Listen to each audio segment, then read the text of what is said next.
Here's a concise 30-second English intro. A luminous giant star trembles in the Cygnus arm, tugged by an unseen partner that gives no light, only gravity. Instruments catch harsh X-rays, soft echoes, and a thin radio breath, each hinting at a deep well where matter falls and time tightens. Iron lines bend, millisecond delays whisper distances, and a tilted inner flow seems to nod in a slow cosmic rhythm. This is Cygnus X-1, the first widely accepted stellar black hole where mystery becomes measurable. The first proof opens where light is harsh, and quiet claims turn into a standard because Cygnus X-1 is the first stellar black hole that astronomers broadly accept, and the name now carries the weight of a verdict that once seemed precarious. In the late 1960s, detectors aboard sounding rockets and early satellites trawl the sky for invisible fire, and a hot pinpoint in the northern constellation of the Swan begins to stand out, a source that brightens and dims with unsettling speed, a source that does not map onto any ordinary star. The surprise grows through repeated passes as instruments refine positions and count rates, and the signal refuses to settle into the expected rhythms of a known variable. The story gathers momentum as observers on the ground scour photographic plates and point optical spectrographs at candidate stars near the X-ray location, hunting the subtle wobble that betrays an unseen partner. In the mix of bright blue stars and veils of dust, a luminous blue supergiant emerges as the anchor of a system that will redefine the very idea of compactness, a star that sways with a period of about 5.5 days, a period too quick for a leisurely dance, and too regular to be an instrumental ghost. And the sway is not a gentle drift, but a measured pull and release in radial velocity, a heartbeat of gravity written in split spectral lines. The numbers do not lie, and when astronomers compute the mass function, they cross a threshold that leaves the neutron star behind, because to drag a supergiant around on that timescale requires a companion of formidable mass, yet no light shows where the companion should stand. No surface flickers, no photosphere glows, only the hard light of X-rays hammers out of nowhere. Skepticism holds for a while because the very word black hole still feels like a metaphor and not a catalogue entry, and the field is full of cautious minds who remember mirages and misaligned error boxes, but the evidence accumulates with the stubbornness of a tide, and in 1971 a set of arguments crystallizes the case. The orbital solution points to an object too heavy and too small to be a neutron star. The X-ray luminosity demands a gravitational engine deep enough to feed on gas and return the infallers heat at extraordinary energies, and no ordinary star can hide so perfectly in the optical while sending out such fierce X-rays. By the time the first dedicated X-ray observatories settle into orbit, the narrative tightens and a consensus takes shape around a stark phrase: stellar black hole made not of conjecture, but of linked observations that leave little room for a surface. The phrase does not close the matter. It opens it because acceptance does not weaken mystery, it concentrates it. And Cygnus X-1 becomes a proving ground where ideas about accretion jets and space-time can be tested with light and timing and patient cross-checks. The supergiant star, sometimes catalogued under a long designation, now speaks through its wind, and the wind may be focused by the gravitational field, so that streams of gas funnel toward the unseen companion, a river of particles riding pressure and radiation and magnetic threads into a disk where orbital speed climbs, temperatures rise, and the small becomes powerful. These processes sound like textbook steps, yet the source behaves with a character that feels almost personal in its persistent switching between harder and softer states, building flares with little warning and dropping into quieter moods that last for weeks or months, and the early campaigners learned to translate these swings into geometry, a preliminary map of an engine no one can visit. The first proof is not a single paper or a single night. It is a convergence of lines, the silence of any optical signature from a compact surface, the weight implied by the orbital ballet, the way the X-ray spectrum can be written as a combination of a hot inner disk and a high-energy tail that hints at a population of electrons upscattering softer photons, the way the timing power concentrates at short intervals that speak of orbits very near the last safe circles allowed by strong gravity. A shift happens in the language of the field, and Cygnus X-1 starts to serve as a benchmark rather than an outlier used to calibrate expectations for how a stellar black hole should look when fed by the wind of a massive star. And yet even as confidence grows, every new instrument adds texture that complicates certainty. Radio dishes find a compact core that brightens in the hard X-ray state, as though some portion of the energy released close in escapes along a narrow outflow, and optical observers chart subtle changes in line profiles that whisper of wind clumps of focus streams, of shadows that move across the face of the star. Each detail makes the picture richer and less tidy, which is part of the allure because a real system resists simple diagrams. The first proof is therefore less like the swing of a gavel and more like stepping into a room and realizing that the dark shape in the corner is not a trick of the light, but a solid mass with edges that can be circled and measured though never fully touched. Cygnus X-1 sits in the Cygnus arm where young clusters and airy nebulae crowd the spiral lane, and the atmosphere of that neighborhood colors every measurement, dimming some wavelengths and scattering others, forcing ingenuity from teams that combine space-based X-ray monitors, optical radial velocity campaigns, radio interferometry, and later precise measurements of distance that press down uncertainties in mass. Still, the essence remains the same. This system hosts a compact object whose gravity is strong enough to ensure that any attempt to stand on a surface would fail because no surface is present, only a horizon, defined by the grammar of space-time, a border beyond which, in falling matter, cannot return a signal.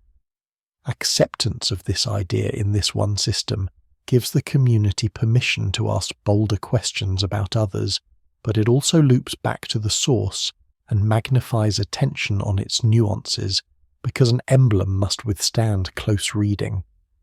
The first proof, therefore, continues renewed by each observation, each seasonal campaign, each refinement in the orbit and inclination and distance,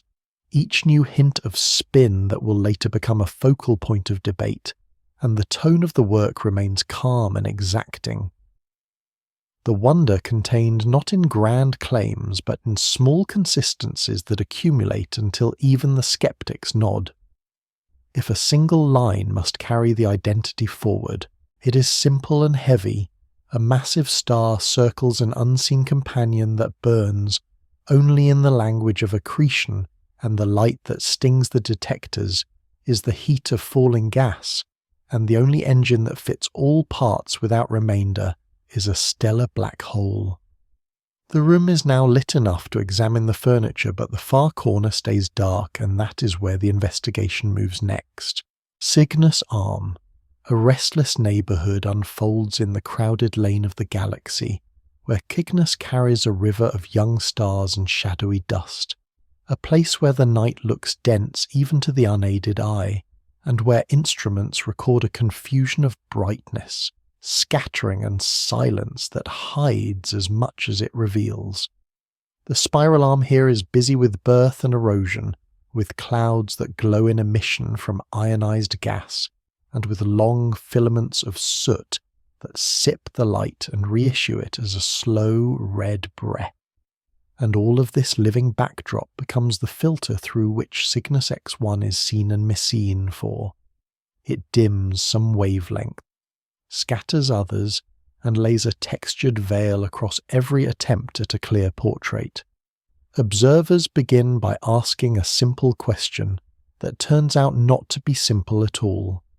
How far is this system? Because distance sets the scale for everything else, from energy to mass to motion. Yet distance inside the plane of the galaxy often resists clean measurement, and so teams return again and again with better methods and longer baselines, stitching together solutions from long baseline radio techniques, from careful optical astrometry, and from models of the reddening caused by dust, each approach nudging the numbers into closer agreement.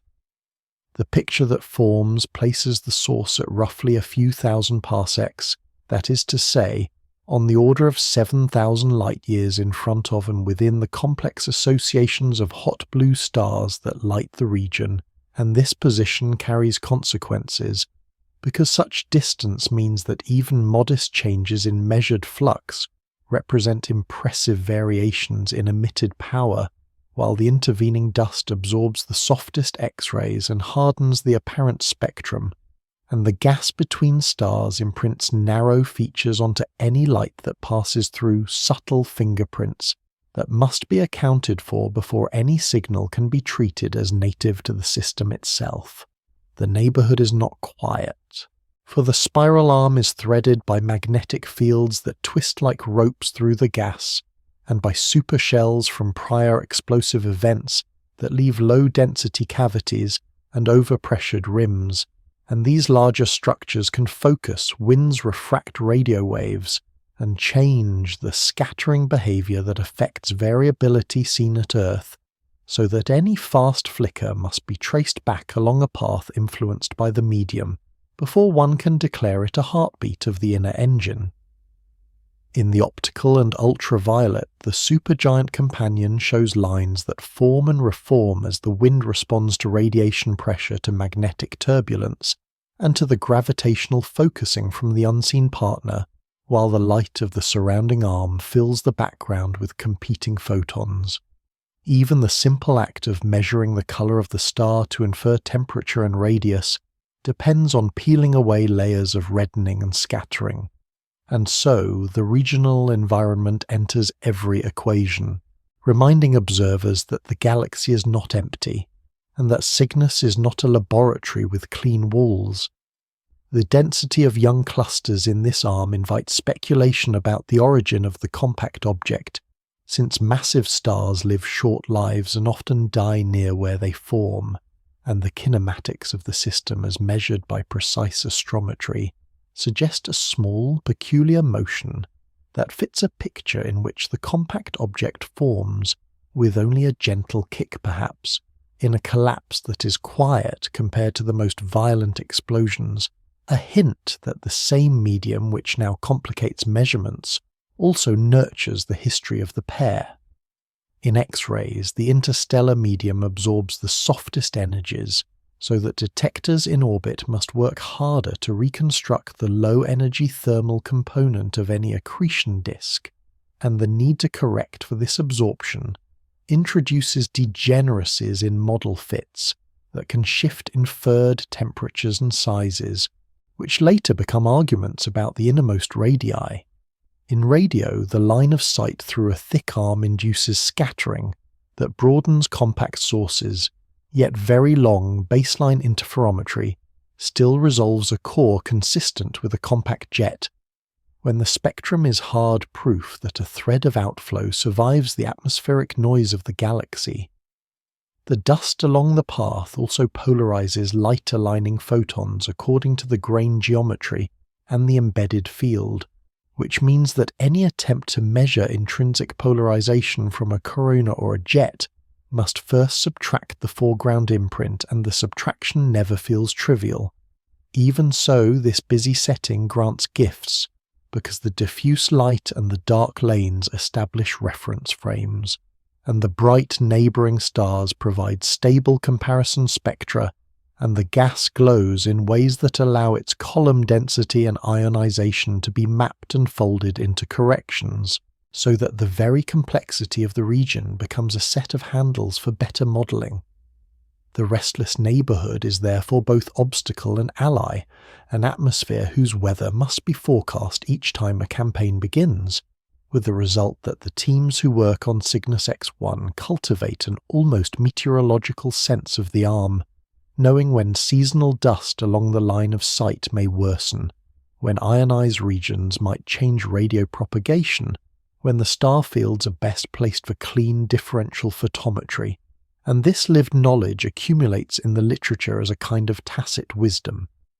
All the while, the galactic rotation carries the system and Earth around the centre, slowly changing the geometry of the line of sight year by year, allowing parallax to be measured with exquisite patience, so that distance slowly hardens from estimate into constraint, and every refinement in distance tightens the mass of the compact object and the size of the orbit, which in turn refines the argument that a black hole is present. The scene thus narrows from the vast arm into a single binary that rides inside it, but the larger context never fully loosens its grip,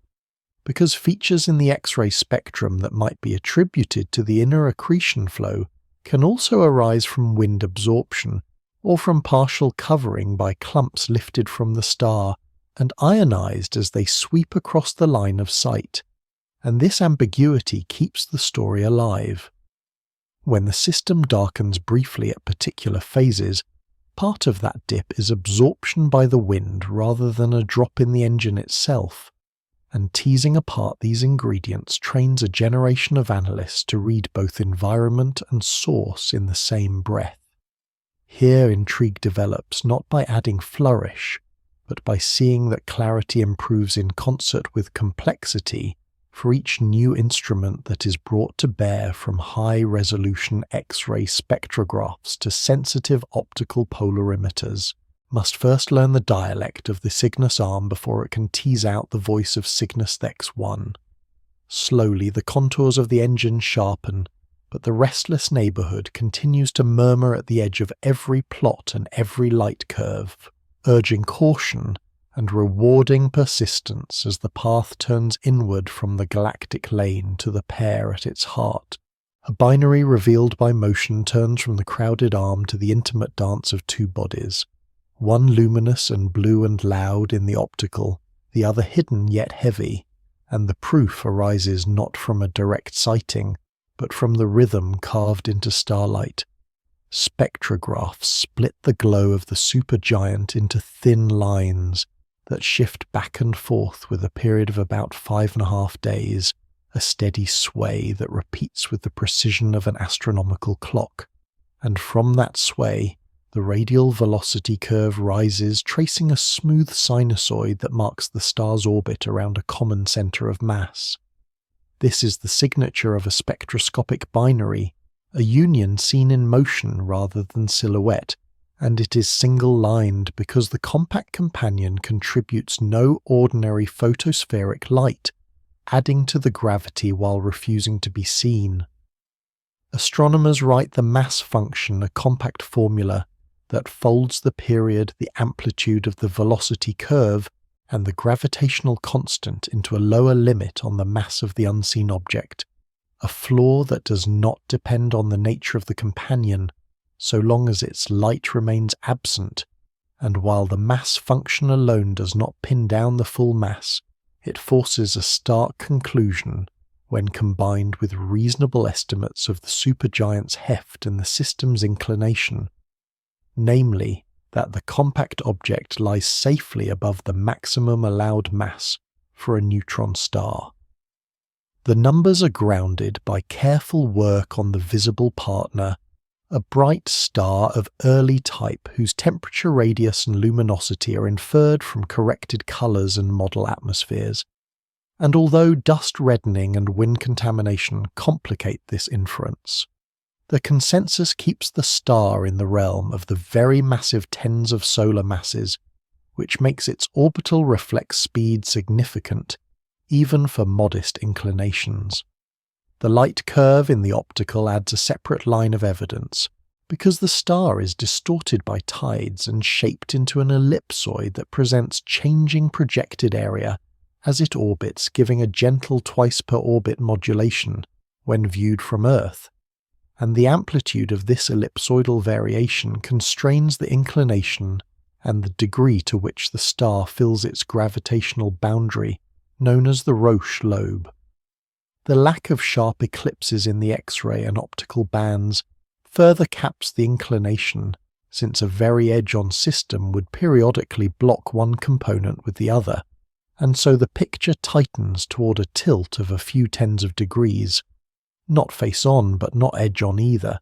and within that geometry the mass of the compact object climbs above the neutron star frontier and settles into the regime of black holes. Precise timing shows that the optical lines reach their greatest blue shift and red shift at phases that match the X-ray brightness pattern, with dips near superior conjunction that are explained not by the engine switching off, but by absorption, as the wind thickens along the line of sight, reinforcing the shared orbit and the physical link between the lighthouse of high-energy photons and the tug felt by the star. The supergiant itself does not spill matter by direct overflow across a narrow neck, as some binaries do, but its intense radiation and heat drive a strong wind, and the gravitational pull of the compact object focuses and accelerates part of that wind toward capture, creating a stream and a bow shock that give a symmetry to the flow, so that a portion of the gas binds spirals inward and forms an accretion structure that becomes the true power plant. Radio observations see no periodic eclipses either, but they do record slower changes that track the X-ray states, and in the hard state a compact radio core appears consistent with the steady outflow, whose base lies close to the unseen mass, while during softer states the radio quiets as if the jet shuts down or moves its energy into the disk. The orbital motion also leaves marks in high-resolution X-ray spectra, where absorption lines from ionized elements shift in wavelength over the 5.5-day period, revealing zones of gas that partly co-rotate with the star or are accelerated by the compact object's gravity, and these lines carry information about the density and velocity of the wind, which in turn feeds back into the mass estimates by refining the degree of wind focusing and the size of the accretion wake. Better distance measurements sharpen the scale of every quantity, and with long baseline techniques, pinning the system to a distance of a few thousand parsecs, the absolute magnitudes and radii of the star fall into a narrower range, which tightens the gravitational potential needed to drive the observed radial velocity amplitude, and thus narrows the allowed masses. Polarization studies in the optical and X-ray bands introduce more geometry, because the scattering of light in an aspherical wind and in a hot coronal cloud near the compact object depends on viewing angle, and the measured polarization angles favor a tilted system with a specific orientation on the sky in line with the dynamical fits.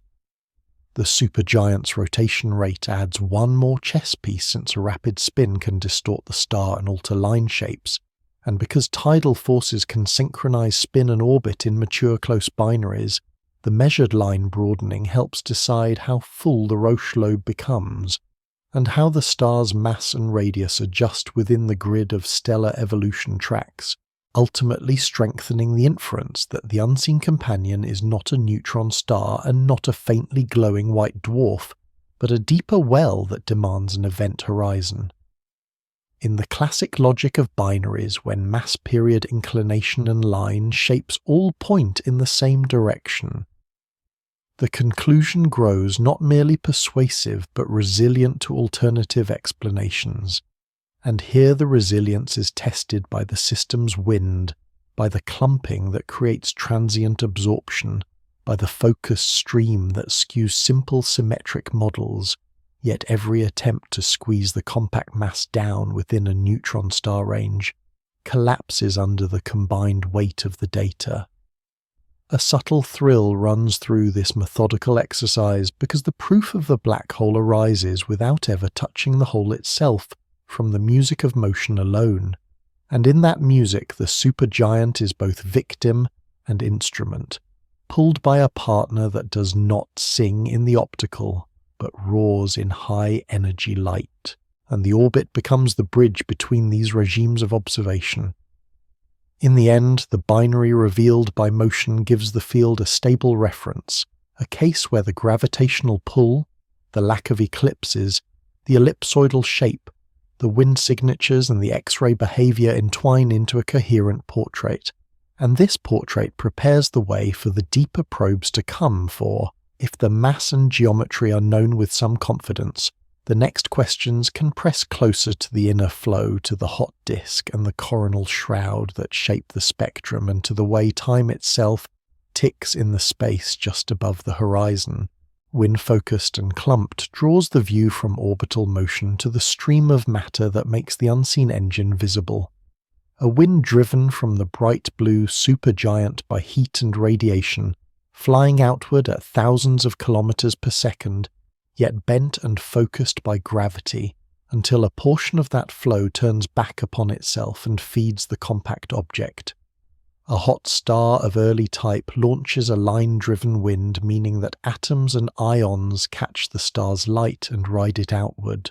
But this outward push is never smooth, for small disturbances grow into dense knots, and rarefied gaps and intrinsic instability that breaks the wind into clumps like storm cells, and those clumps write their presence into every spectrum and light curve. Near periastron, or at phases, when the compact object moves behind the star, the wind along the line of sight thickens, and the softest X-rays fade as the clumps and the general outflow absorb and scatter, creating dips that are not true relaxations of the engine, but weather along the path, and the depth and timing of those dips become a tracer of the wind geometry. The gravitational field of the compact object sculpts a focus stream from the side of the supergiant that faces it, drawing lines of pressure toward capture like a spoon dipped into a river, and this focusing creates an accretion wake that trails the compact body around the orbit, a region of compressed gas and shock-heated plasma that can be mapped by high-resolution spectroscopy through moving absorption features from ionized oxygen, silicon, and iron. The exact shape depends on the star's luminosity, the compact object's pull, and the ionizing glare from the inner accretion flow, because intense high-energy light can strip electrons from the wind and reduce the very line driving that launches it, carving an ionized zone on the side of the star that faces the compact object, a shadow and a brightness superposed, and the size of this zone swells and shrinks with the engine's state. When the spectrum hardens and the corona brightens, the ionized zone grows, and the wind there weakens, encouraging the focus stream to shift and the capture rate to change, which in turn remakes the inner flow and its light, setting up a feedback loop where geometry and radiative power chase each other around the orbit. Within this medley clumps matter, because a dense knot that crosses the inner few stellar radii can deliver a brief surge of fuel to the disk, and then a quick brightening follows, while a thick clot that overtakes the line of sight can mimic a dimming that is only partial covering, and the power spectra of the source carry signs of this weather, with slower variations reminiscent of wind feeding, layered on top of faster flickers born in the inner disk. Optical and ultraviolet lines of helium and hydrogen show classic P Cygni shapes, the blend of emission and absorption created by an expanding atmosphere, and the depth of the absorption trough varies with orbital phase and with the high-energy state, which tells of a wind that is not spherical, but sculpted with a nose that points toward the unseen mass. The bow shock, where the focus stream meets the compact object's gravity, leaves heated plasma that reprocesses X-rays into softer light and into narrow spectral lines, while farther in, where angular momentum takes over the captured gas, flattens into a disk, whose outer rim still remembers the wind, and whose inner regions forget everything but gravity and speed. The location where wind becomes disk is not a sharp boundary, but the tilt and precession of any forming disk can modulate how much of the wind is intercepted and processed, adding a rhythm to the variability that is not purely orbital. Radio imaging with very long baseline interferometry finds a compact core during hard states, and while that core belongs to the jet, the supply line that powers it remains the wind, so that outflow and inflow share a ledger whose entries are written by the star's atmosphere. High-resolution X-ray spectrographs see narrow absorption lines that dance with the 5.5-day orbital period lines from highly ionized iron that deepen when the line of sight runs through the denser parts of the accretion wake, and those lines shift in step with the wind speed, allowing maps of density and ionization to be sketched as though the system were a weather map for a far world. The wind also carries structure on smaller scales, where clumps shadow other clumps and wake turbulence breeds vortices, and these structures alter the polarization of the light by scattering, so that the measured polarization angle changes gently with phase, pointing to an asymmetric wind and a tilted scatterer near the compact object.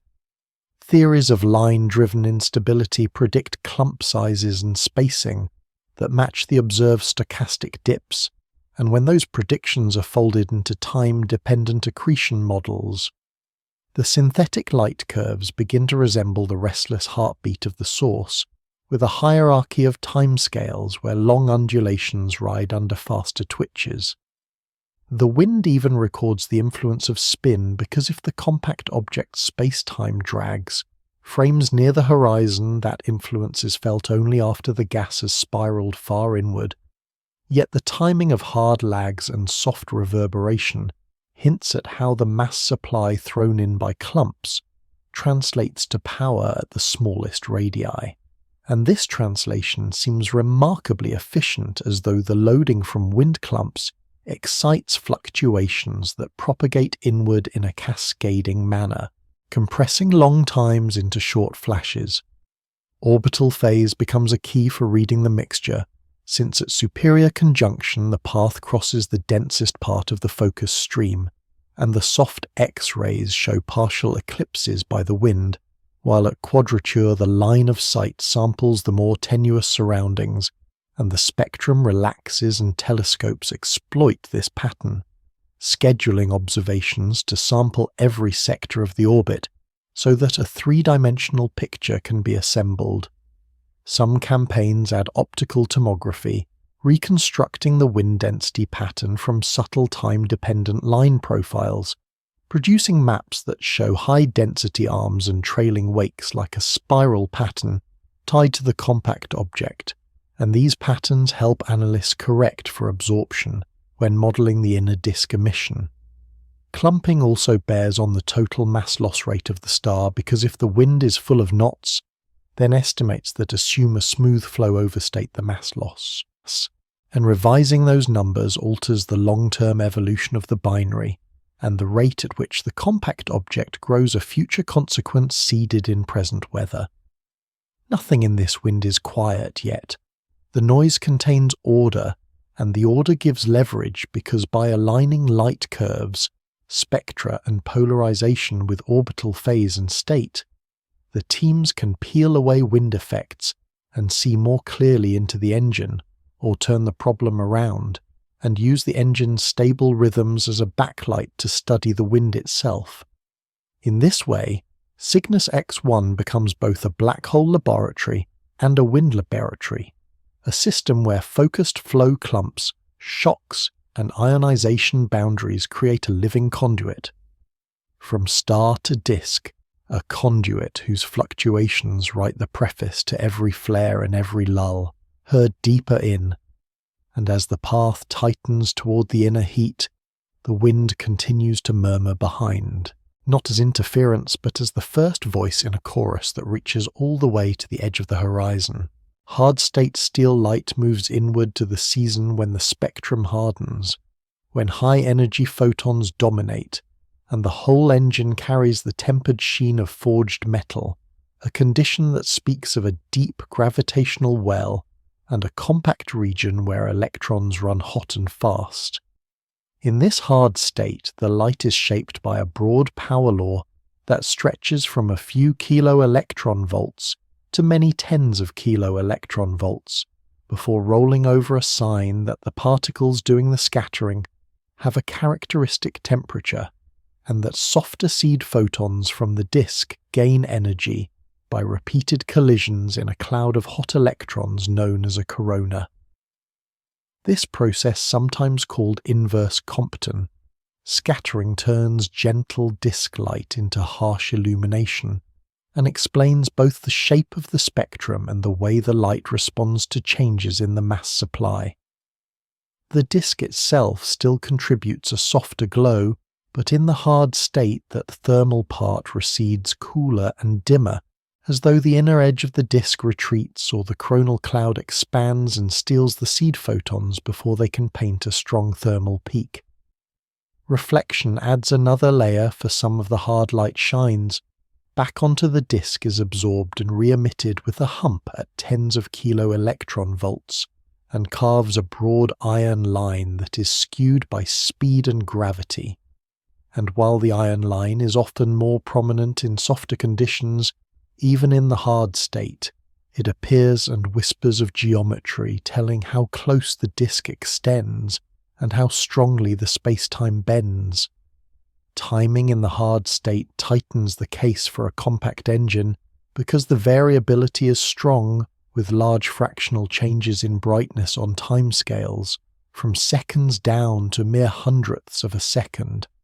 and the power spectrum shows broad humps that shift as the source brightens within the hard branch, consistent with a picture in which fluctuations in the mass inflow are born in the cooler outer regions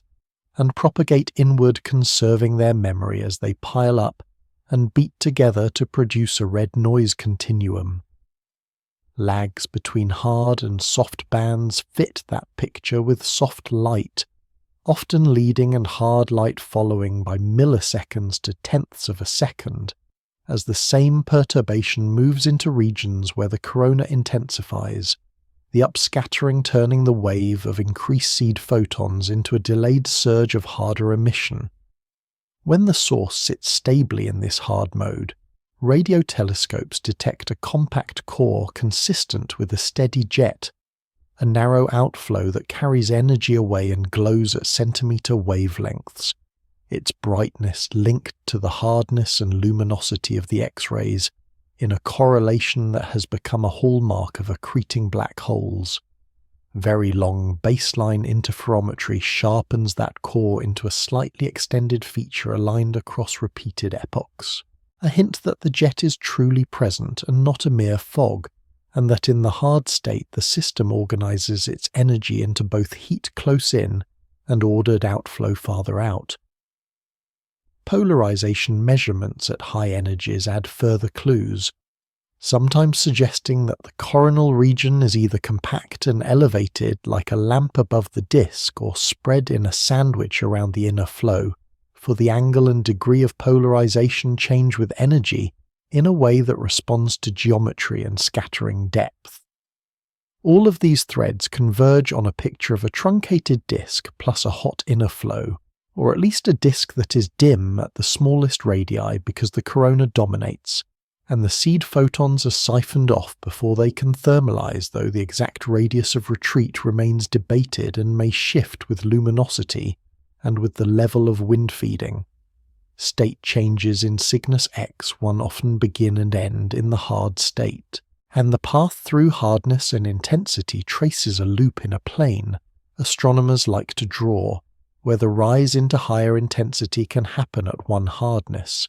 while the decline retraces a different hardness, a kind of hysteresis that speaks to differing heating and cooling balances as the inner regions reorganize. In the hard state, the compact object's spin may still exert subtle control by shaping how close stable orbits can exist, and by setting the efficiency with which energy is released, but those influences are filtered through the coronal physics so that measurements of the high-energy cutoff and the reflection fraction become proxies for deeper properties. As the system brightens within the hard branch, the cutoff energy often drops, suggesting that the coronal electrons cool as the seed photon flux increases, while the reflection fraction grows if the disk creeps inward and intercepts a larger fraction of the hard light, and both trends imply a geometry that tightens with rising accretion rate. The hard state is not a monolith for sometimes quasi-periodic oscillations, emerge as shallow peaks in the power spectrum, their frequencies drifting over hours or days, perhaps tied to precession of the inner flow or to standing waves in the coronal plasma, and these oscillations help scale sizes, since their periods compare well with dynamical timescales, only a few tens of gravitational radii from the whole. Wind absorption still modulates the view, inserting energy-dependent dips near certain orbital phases, but the hardest photons punch through and reveal that the underlying engine keeps its forge running, even when the line of sight is choked, and by modelling the dips one can separate intrinsic variability from weather, and see the pure signature of the coronal flicker. The jet thread grows stronger as hardness grows, and moments of sudden brightening in the X-rays can be matched by small radio flares as if a packet of energy escapes upstream, and though Cygnus X-1 is not the most flamboyant ejector compared to some transients, its steady hard state outflow becomes a laboratory for coupling rules between inflow and outflow, suggesting that the same magnetic fields that heat electrons near the hole also collimate and accelerate plasma into the radio beam.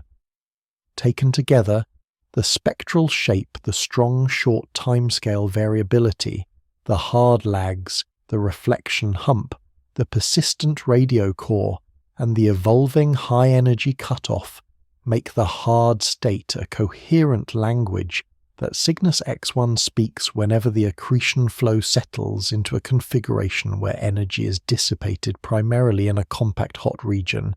and where the disk provides just enough soft light to be shaped, but not enough to dominate.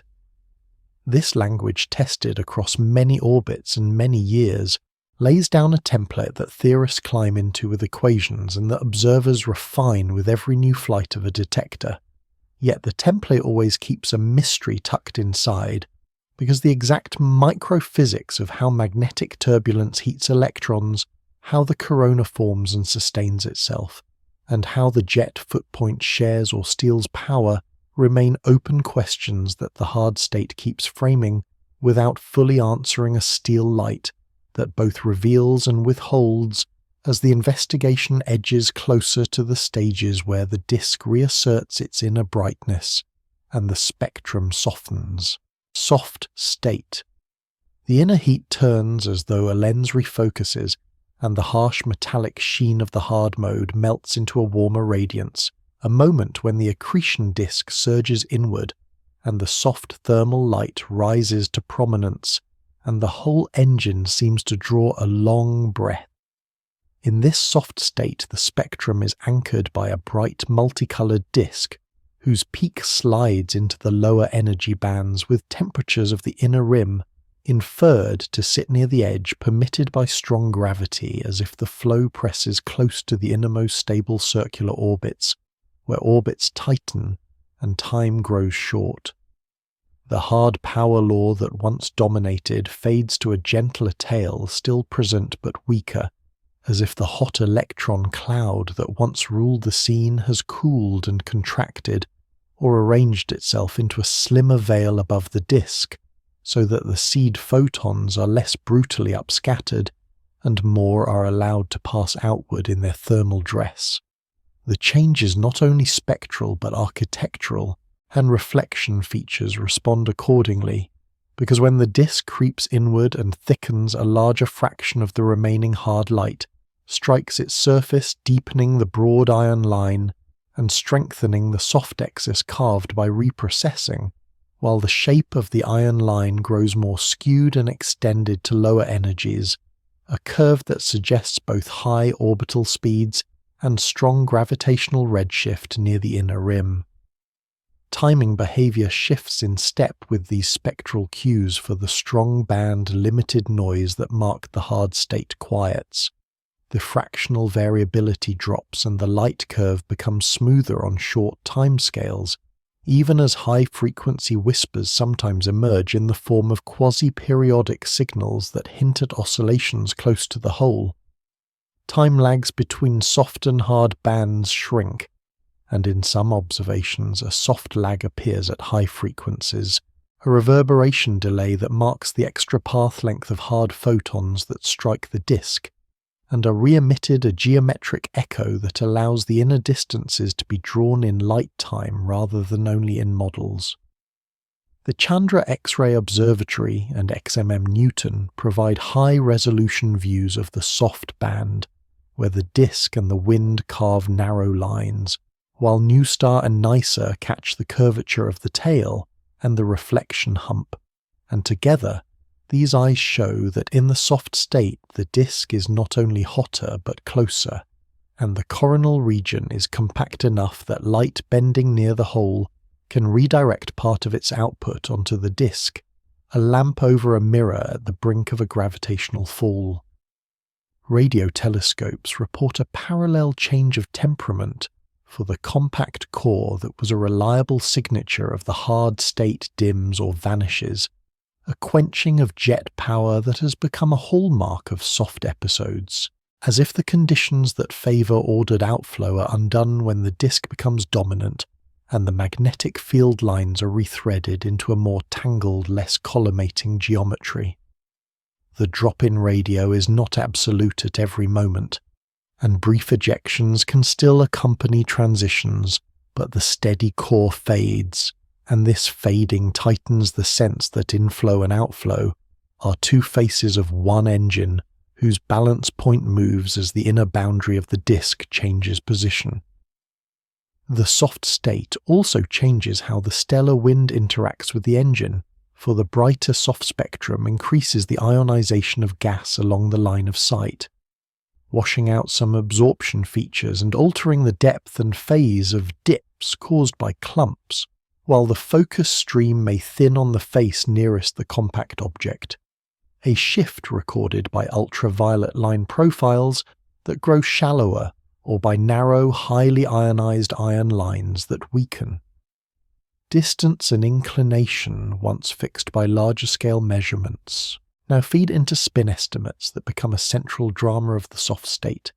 because when the disk appears to reach the innermost stable, circular orbits, the radii inferred from the thermal spectrum can with known mass distance and inclination be turned into a measure of spin, and many modelling efforts over the years have found high spin for this source, though not without debate since assumptions about disk thickness,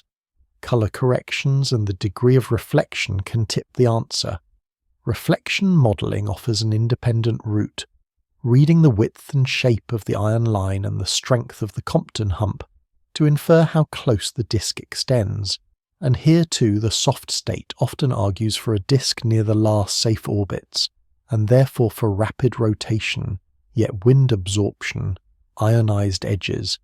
and the changing coronal height complicate the exact inferences, sending teams back to joint fits that combine timing spectra and polarization. High-energy polarization, measured by modern missions dedicated to that art, sometimes suggests that in the soft state, the scattering geometry favours a flattened arrangement aligned with the disk plane, a clue that the corona has collapsed into a low-height layer clinging to the disk like mist rather than hovering as a high lamp, and such a low lamp amplifies reflection and shortens reverberation, delays in harmony with the observed soft echoes. The path into and out of the soft state is not symmetric, a hysteresis that carries memory so that the luminosity at which the transition occurs on the rise differs from that on the decline,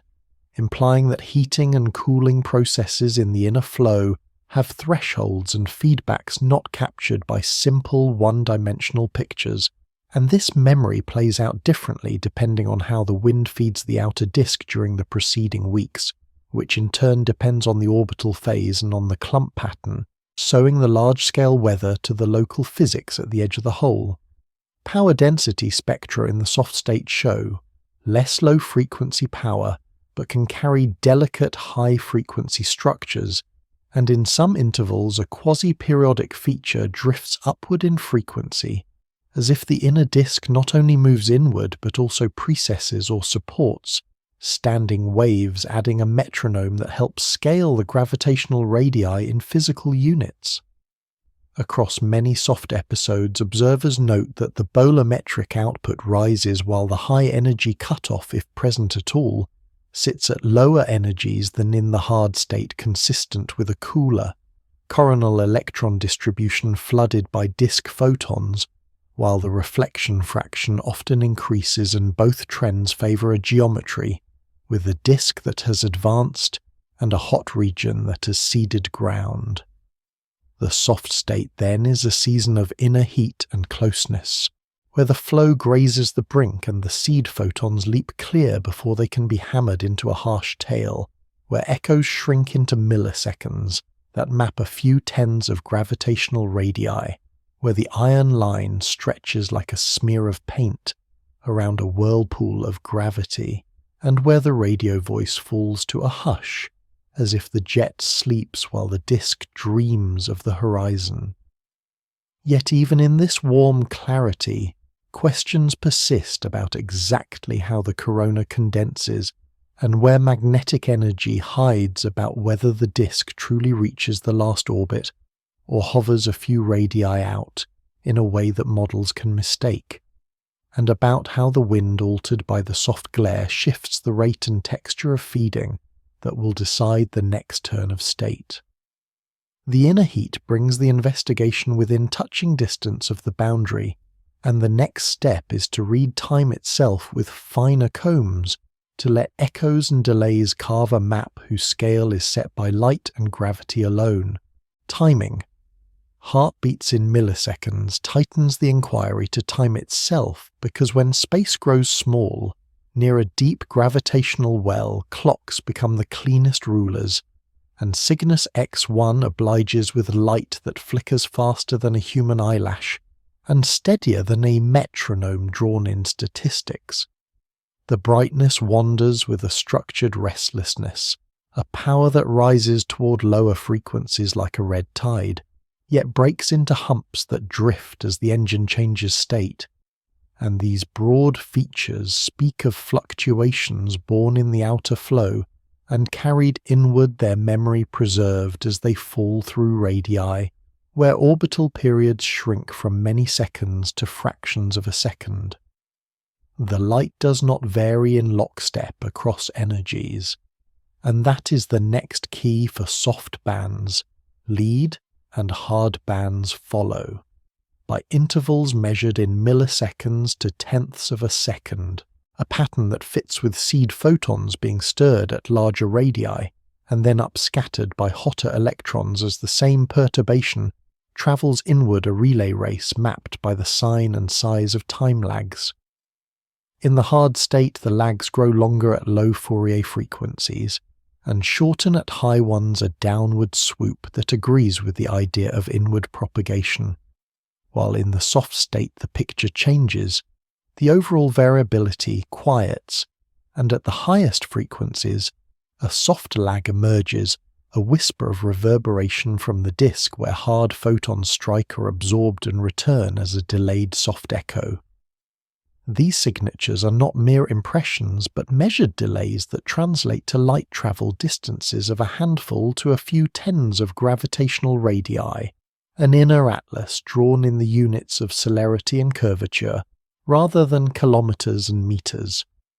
Instruments in orbit slice the light finely enough to show this anatomy, with NISA delivering high count rates and sub-millisecond time resolution in the softband new star, extending the reach to hard energies while keeping the timing precise, and XM Newton and the Chandra X-ray Observatory providing resolved spectrotemporal fingerprints that mark which ions breathe in the wind while the inner flow drums near the horizon. Quasi-periodic oscillations appear as narrow or at least sharpened peaks. Superposed on the broad noise, their frequencies drifting over hours or days, sometimes settling near fractions of a hertz, and sometimes climbing to several hertz, as if preferred timescales arise from precession or from trapped modes in the hot inner flow, and the quality factor of these peaks. Their sharpness varies with state, in a way that hints at changing geometry.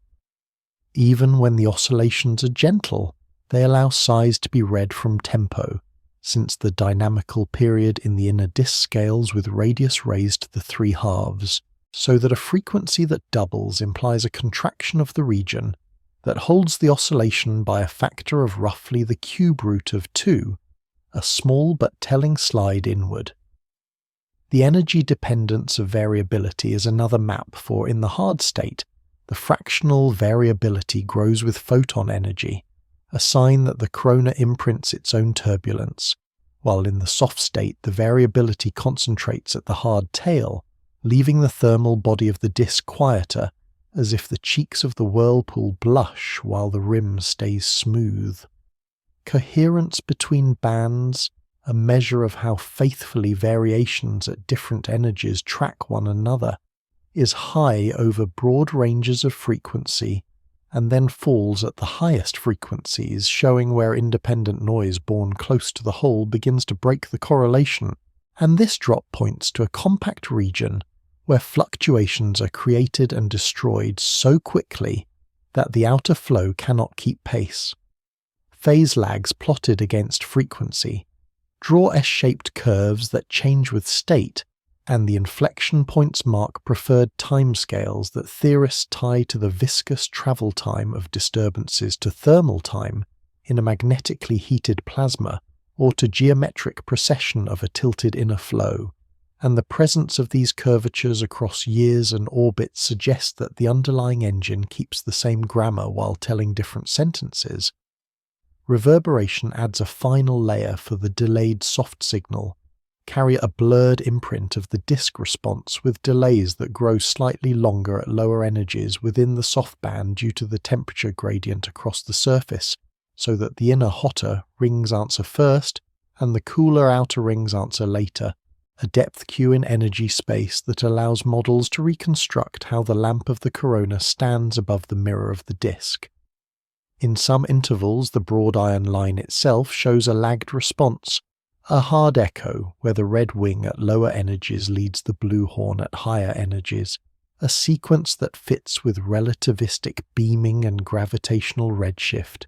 shaping different parts of the line at different radii and angles, and the measured delay between these parts drives the scale inwards to the neighbourhood of the last stable orbits. All the while, the wind insists on writing its own timings, because at certain phases brief soft dips interrupt the inner metronome as clumps pass across the line of sight. Yet the hardest photons often keep the deep beat, letting analysts remove the weather and keep the music of the engine. The union of these methods, power spectra, coherence lags and reverberation, builds a consistent narrative in which fluctuations in mass inflow arise, over a broad range of radii propagate inward through a stratified flow, and are converted into heat and hard photons close to the hole, while a compact corona at a modest height shines upon the disk to draw quick echoes that fix distances tightly. Timing thus resolves the long-standing tension between pictures of a truncated disk and pictures of a disk that grazes the last orbit, because it shows that geometry itself evolves on human-friendly timescales, with the disk marching inward during soft episodes and relaxing outward. When the corona retakes command, a choreography traced not by static portraits, but by the clock. There is intrigue here beyond measurement because the clockwork sometimes slips with rare excursions, where the lags flip sign or the coherence collapses at intermediate frequencies, and those slips may betray a change in coronal height, or the sudden birth of a compact ejection that carries turbulence away, and when such intervals are aligned with radio monitoring, a correspondence appears strengthening the link between the fastest inner physics and the modest jet that Cygnus X-1 maintains. Time then becomes the bridge between matter and gravity, translating turbulence into a pulse, and a pulse into a radius, allowing the innermost rooms of the engine to be measured though never seen. And in those rooms, the next layer of detail waits a set of favoured tempos within the broad roar that act like signposts toward precession resonance and the delicate tensions that sculpt the inner flow. Quasi-periodic whispers brings the attention to the narrow ridges of tempo that rise out of the broad roar delicate peaks in the power spectrum that hold their shape long enough to be counted and yet drift as the engine rearranges itself. And these are the quasi-periodic oscillations that turn flicker into language. In Cygnus X-1 they appear most clearly in the harder seasons, and during transitions at frequencies from less than 1 Hz to several Hz, sometimes marching upward over hours as if a moving boundary slides inward and raises the metronome, sometimes splitting into a main note and a fainter harmonic that hints at geometry repeating twice per cycle. The Rossi X-ray Timing Explorer gives the field its first long look at such behaviour. A rain of photons tallied fast enough to carve these peaks, and later the Nuclear Spectroscopic Telescope Array and the Neutron Star Interior Composition Explorer extend the reach in energy and time resolution so that the oscillations can be coloured by energy and traced with lags and phase. The peaks are not razor-thin like a perfect clock. They are broadened by the life of the oscillation living for tens to hundreds of cycles before rephasing or dissolving, and this finite coherence tells of a physical process that is sustained by a balance rather than locked by a rigid drive. Perhaps a procession of a tilted inner flow, excited by frame dragging in the curved space-time around a spinning hole, or perhaps a standing wave in a hot torus that hugs the last safe orbits. The energy dependence of the oscillation height is a clue, for in Cygnus X-1, the fractional strength often grows with energy, pointing to a coronal origin, or at least to a modulation that imprints itself more strongly on the hard tail than on the thermal body of the disk. And phase-resolved spectroscopy shows that the reflection signature, including the ion line, can brighten and dim with the oscillation, as if the lamp that shines on the disk nods with a steady tilt, sweeping its beam and changing the fraction of light that bends onto the inner rings. When the oscillation is strong, the phase lags at the peak. Frequency can be measured with precision, and they sometimes show hard photons arriving a few milliseconds after soft photons, consistent with a perturbation that travels inward and meets hotter electrons later, while in other intervals a soft lag appears as a reverberation echo tied to the same fundamental, implying that the lamp stands low and close to the disk so that each beat leaves a soft reply. Analysts track the way the centroid frequency of the oscillation correlates with spectral hardness and with the fraction of light that is reflected, and the tendency is clear. Higher frequencies accompany softer spectra and stronger reflection, strengthening the picture that as the disk approaches the innermost stable circular orbits, the precession or wave frequency increases in step using gravity's own scale to set the tempo. Some campaigns measure subtle rotation of the polarization angle at the quasi-periodic frequency, a swing that would be natural if the hot inner flow processes like a tilted plate, turning not only its emission pattern, but also the dominant scattering plane, and even a small detected rotation would turn an inference into a direct geometric sign. The presence of harmonics often at twice the fundamental frequency, and occasionally at half, argues for an asymmetric modulator, because a perfectly symmetric precession would give a single peak, while a lopsided brightness pattern creates extra notes, and the relative heights of these notes shift with state, again implying that the inner flow changes shape and optical depth as the engine warms or cools. Competing explanations lay alongside one another, from geometric precession driven by frame dragging to acoustic modes trapped in the hot flow, to spiral density waves that circle and steepen, and each carries testable predictions about how the oscillation amplitude should change with energy, how the ion line centroid should nod with phase, and how the phase lags should curve with frequency. Studies that fold the light on the oscillation phase and then extract spectra for different slices show that the reflection hump grows and shrinks in step with the beat, while the ion line profile shifts its weight between the red wing and the blue horn, a behavior that suits a swinging lamp more than a global change in accretion rate. And this points back to a compact corona at low height, whose axis slowly turns. The wind remains a background actor even here for at certain orbital phases. The oscillation amplitude dips in soft bands where absorption is strongest, yet the peak persists at higher energies, showing that the driver lies within rather than in the path. When the engine crosses from hard to soft states, the quasi-periodic peak often weakens or vanishes, and during those passages short radio flares can occur, suggesting that the reconfiguration that damps the inner precession also frees packets of energy into the outflow, a partnership between timing and jet that has become a motif in accreting black holes. There are rarer hints of faster notes at tens of hertz, in some intervals tentative traces that if confirmed would touch dynamical times only a few gravitational radii from the hole.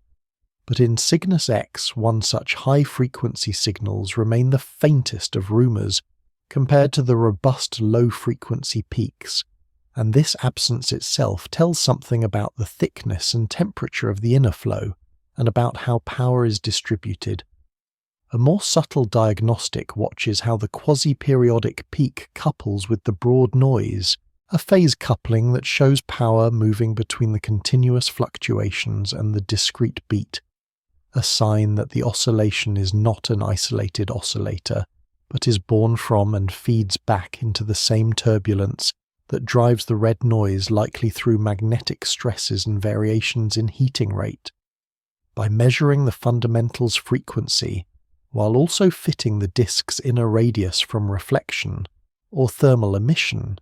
teams have tried to turn these beats into spin meters, because frame dragging scales with spin and radius, yet uncertainties in inclination, coronal height and disk thickness, keep such inferences provisional, an invitation for future polarimetry and reverberation to pin the geometry more tightly. Across years, the quasi-periodic whispers in Cygnus X-1 do not shout a single answer. They trace a repeating pattern, where geometry and heating share control, where a tilted inner flow can nod in a space-time that itself twists, and where each beat is strong enough to draw a map but gentle enough to let rival models survive. The value of these whispers lies in how they connect domains, stitching the hardtail to the ion line, linking lags to echoes tying state to outflow, and these connections narrow the room for speculation, while preserving wonder, setting the stage for the heavier evidence written in lines bent by speed and gravity, where light itself is strained into shapes that speak of the last stable orbits near the horizon. Ion lines, bent by gravity, narrows the lens to the most eloquent curve in the spectrum, a broad iron feature that stretches from a blue horn to a deep red wing and refuses to look like any narrow line born far from a well of gravity, a shape that turns velocity, curvature and light bending into a single piece of evidence. The line arises when hard photons from a compact corona strike the cooler accretion disk or absorbed by iron near the surface, and are re-emitted at a characteristic energy near 6 to 7 kilo electron volts, but near a black hole that simple energy is only the starting point because gas skims around the hole at a large fraction of the speed of light.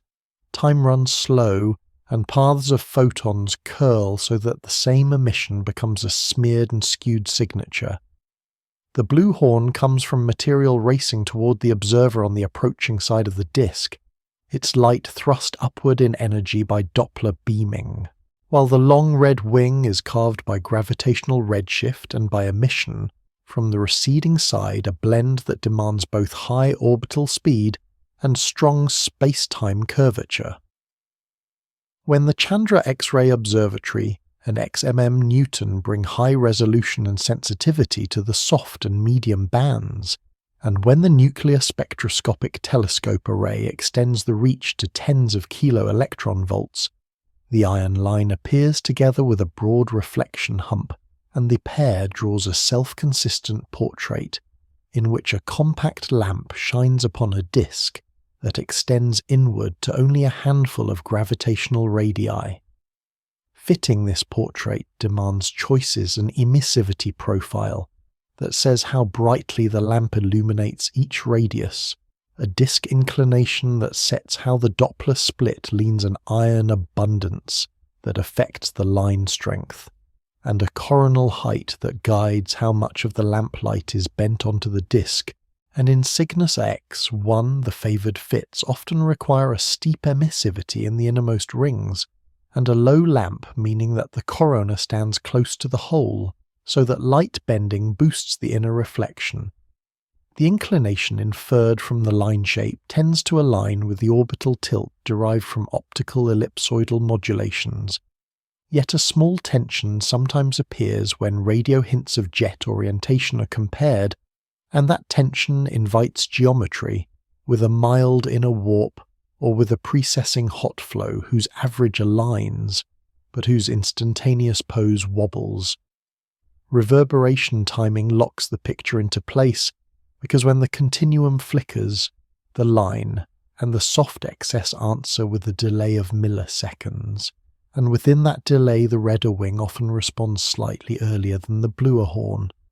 a subtle order that matches the idea that the innermost rings near the hole, which feed the red wing through gravitational redshift, lie closer and thus echo faster, while outer rings that shape the blue horn answer later. The reflection hump at tens of kilo-electron-volts grows and shrinks with the same rhythm, another sign that the disk is being bathed by a compact lamp, and the fraction of reflected light compared to the direct continuum rises when the lamp stands lower, because bending turns more hard. Photons downward a lever that allows coronal height to be read from spectral proportions. Absolute distances and masses matter too, because the inner radius inferred from the line width must be translated from gravitational radii into physical kilometers. Through the mass and distance fixes the luminosity that governs ionization, and modern long baseline astrometry that places the system at roughly 7,000 light-years tightens those scales so that high-spin solutions become plausible when the line's red wing extends far. Yet here the narrative keeps its humility, for ionized absorption in the wind can carve edges and narrow lines near the iron band that if unmodelled can masquerade as parts of the broad wing, and partial covering by clumps can flatten or deepen the apparent continuum in ways that bias reflection fits. So observers use simultaneous gratings data to subtract the wind's handwriting before reading the disk. The neutron star interior composition explorer contributes fast timing in the soft band that traces how the thermal component and the iron line share delays, while the Nuclear Spectroscopic Telescope Array secures the curvature of the high-energy continuum that sets the depth of the reflection hump and joint fits across these windows, reduce degeneracy among iron abundance, inclination and lamp height. Polarization adds a newer dimension, because scattered light from a flattened disk tends to polarize with a specific angle, and hard photons that bounce in a compact Low-lamp geometry can carry a polarization degree and angle that differ from those expected in a tall lamp, so even a modest detection nudges the model toward a particular architecture, and early measurements lean toward a geometry where the corona clings low and the inner disk is well lit. Across epochs, the iron line in Cygnus X-1 does not remain static. It breathes with state narrowing and weakening in the hardest seasons, when the disk appears cooler and farther out, and broadening with a heavier red tail during soft episodes when other clues say that the inner edge has advanced. And this coevolution binds the line to geometry rather than to a fixed atomic quirk. Alternative compact object ideas are forced to confront this behavior, because a heavy star with a surface would reflect differently, and might show surface bursts or narrow lines from a boundary layer, none of which appear, and the energy budget of the reflection compared to the continuum, together with the absence of surface echoes, presses the case that the compact object returns no radiation once crossed as a horizon would dictate. Small anomalies remain to fertilize debate, such as occasional shifts in the apparent inclination derived from the line during intervals of strong quasi-periodic oscillations, or modest misfits near energies where the wind has complicated edges, and these keep the conversation lively about how thick the disk might be, how much it warps under radiation pressure, and how the corona's shape deviates from a tidy point. Even so, when the full apparatus is brought to bear, a consistent map emerges in which the inner accretion disk of Cygnus X-1 reaches close to the innermost stable circular orbits during soft states. The emissivity steepens as the lamp descends. The reflection fraction rises under light bending, and the iron line stretches into a red wing that only strong gravity can draw. The line is therefore more than a feature. It is a ruler, a clinometer, a compass that points inward and down, and in its bent light. One sees the fused testimony of speed redshift and geometry, a testimony that keeps returning the same verdict, that the unseen companion is not a star with a surface, but a hole in space-time that molds light itself, and that the path ahead must move from shapes in spectra to the architecture of the scattering cloud that throws the lamp's beam, because angles and heights now seem as measurable as energies and fluxes. Polarization and corona lifts the discussion from energies and delays to angles written in the light itself, because polarization turns scattering into a compass, and in Cygnus X-1 the compass needles begin to settle in patterns that sketch the shape and height of the coronal source.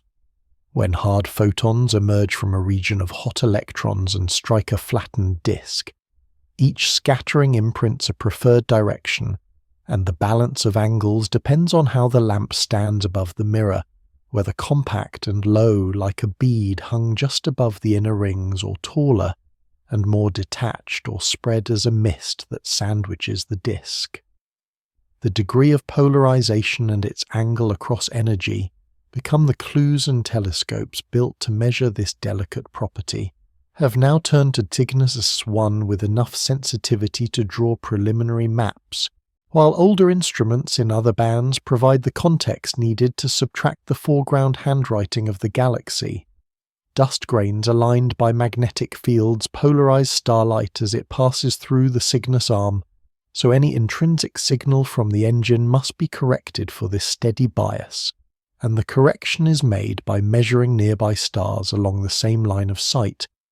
and by mapping the wavelength dependence expected from aligned grains so that the remaining angle can be ascribed to the system itself. In the hard spectral state where the thermal body of the disk fades, and the hot tail rule's polarimetry in the high-energy band finds modest degrees of polarization, with angles that often align either with a projected disk plane or with a putative jet axis inferred from radio hints, and this duality is telling because a compact elevated lamp shining on a disk can produce a polarization angle that lies roughly parallel to the disk plane, while emission from the base of a jet would tend to align along the jet axis itself, and small shifts between epochs suggest that the relative contributions of these components vary as the corona changes configuration.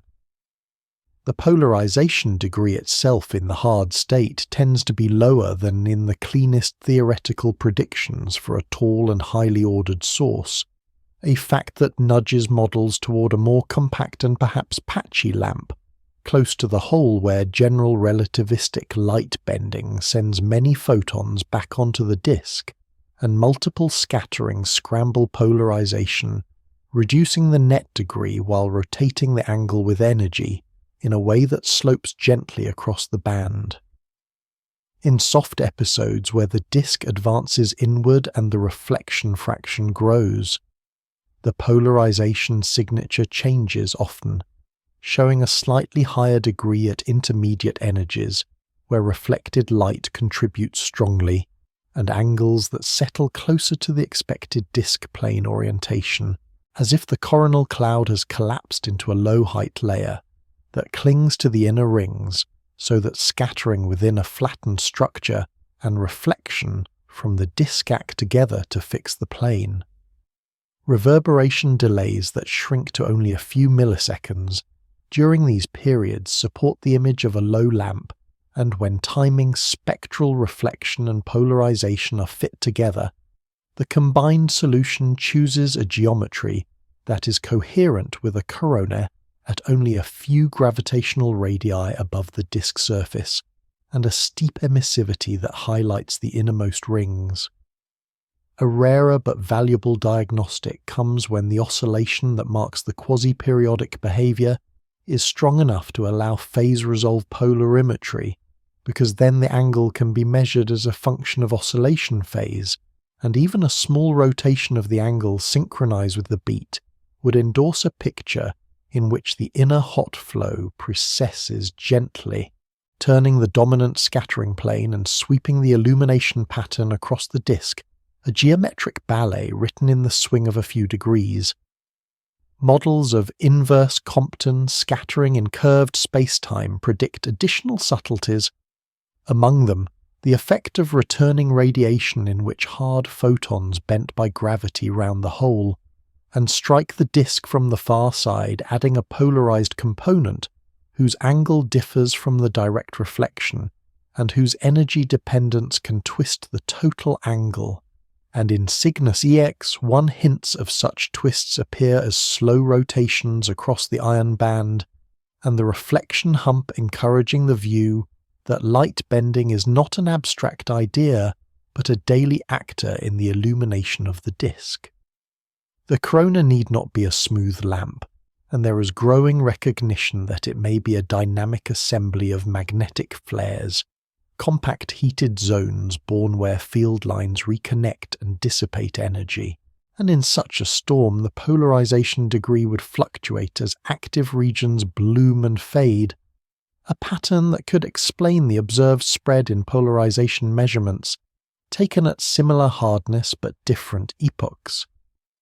The radio thread returns here as well, because if the base of a jet contributes a slice of the hardtail, especially in the hardest phases, its own scattering or synchrotron processes would carry a polarization signature that may be stronger or differently aligned than that of the disk reflection and joint campaigns that measure polarization from radio through hard X-rays. Attempt to decompose the total signal into coronal and jet parts, finding that when the compact radio core is brightest, the net high energy polarization sometimes tilts toward the radio axis, while during softer phases the angle relaxes toward the disk plane as the radio quiets.